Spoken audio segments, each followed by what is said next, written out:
तुमचं नुसतं चार्ज काढू नको, आम्हाला लेखी पाहिजे, त्याच्याकडे चार्ज करून घेण्याची प्रक्रिया ही ह्याची प्रशासकीय आहे, त्याच्यावर कारवाई करायचं पत्र तुम्ही आम्हाला दाखवून द्यायचं.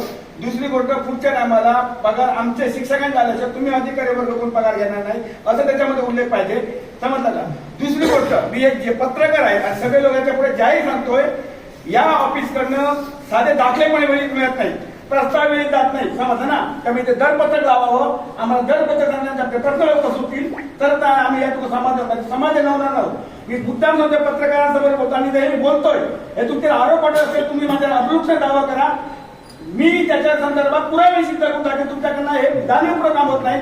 8 महिने तुमच्याकडून दाखला जालना आणि नाशिक दुर्दैवाची गोष्ट, आमच्या शब्दाला कळता की नाही तुम्हाला सांगून सुद्धा तुम्ही इथे साधं दखल घेत नाही.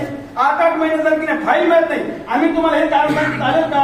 आमच्याकडे तुम्ही आदल्या दिवशी हे टाकताय, मेसेज करताय, दुसऱ्या दिवशी माहिती मागून काम देतो तुम्हाला ना, आम्ही पण हेच कारण सांगायचं की नाही सांगा आम्हाला, म्हणजे आम्ही तुम्हाला सूचनामध्ये आम्ही शांत राहू.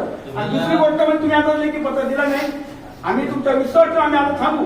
पण जर या ठिकाणी कारवाई झाली तर परवा उद्याच्या नुसार तर हे कारवाई झाली नाही तर परवा आम्ही या ठिकाणी मागता शिवउच्च कार्यक्रम तुमच्यावर पण या ठिकाणी कारवाईची मागणी करा, तुम्ही त्यांना पाठीशी घालताय.